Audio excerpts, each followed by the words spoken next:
Hello shalom, the book of ഗ്രാറ്റിറ്റ്യൂഡിന്റെ പുത്തൻ പേജുകളിലേക്ക് സ്വാഗതം.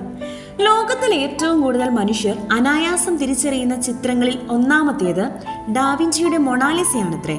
പ്രത്യേക തരത്തിൽ നിഴലുകളും വെളിച്ചവും മൃദുവായി ലയിപ്പിച്ചു വരച്ച ഈ ചിത്രത്തിന്റെ ജീവൻ തുടിക്കുന്ന കണ്ണുകളും പുഞ്ചിരിയും ഇതിനെ അതുല്യമാക്കുന്നു. ഏകദേശം 1506 പൂർത്തിയാക്കപ്പെട്ട് പാരീസിലെ ലൂവ്ർ മ്യൂസിയത്തിൽ സൂക്ഷിച്ചിരുന്ന ഈ ചിത്രം വിശ്വപ്രശസ്തമാകാനുള്ള കാരണങ്ങളിലൊന്ന് അത് മോഷ്ടിക്കപ്പെട്ടതാണ്. അതെ, 1911 ഓഗസ്റ്റ് 21 വിൻസെൻസോ പെറുജിയ എന്ന മനുഷ്യൻ ഒരു ജോലിക്കാരന്റെ വേഷത്തിൽ വന്ന് ഈ ചിത്രം മോഷ്ടിച്ചു. പ്രശസ്തമായിരുന്ന ചിത്രം കാണാതായതോടെ യൂറോപ്പിലെയും അമേരിക്കയിലെയും ഒക്കെ മാധ്യമങ്ങളിൽ മൊണാലിസയെ കുറിച്ചുള്ള വാർത്തകൾ നിറഞ്ഞു. ജനം ആരാണ് മൊണാലിസ എന്നതിനെക്കുറിച്ച് അന്വേഷണം ആരംഭിച്ചു. 2 വർഷങ്ങൾക്ക് ശേഷം ഈ ചിത്രം കണ്ടെത്തി ലൂവറിലേക്ക് തിരിച്ചെത്തിയപ്പോഴേക്കും പ്രശസ്തിയിൽ നിന്നും വിശ്വപ്രശസ്തിയിലേക്ക് മൊണാലിസ എന്ന ചിത്രത്തിന്റെ സ്ഥാനം ഉയർന്നിരുന്നു. സംശയം തോന്നുന്നുണ്ടോ എങ്ങോട്ടാ എൻ്റെ പോക്കെന്ന്?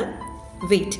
ജീവിതത്തിലെ ചില അനുഭവങ്ങളില്ലേ, നഷ്ടങ്ങളെന്നും ഒരിക്കലും താങ്ങാനാവില്ല എന്നും നനച്ച ജീവിതത്തിലെ ചില തിക്താനുഭവങ്ങൾ.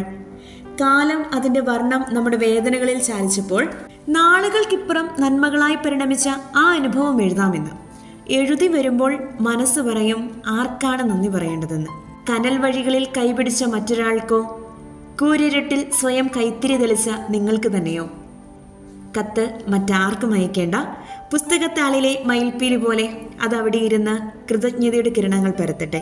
നന്മ വളരട്ടെ. Remember, life changes when gratitude begins.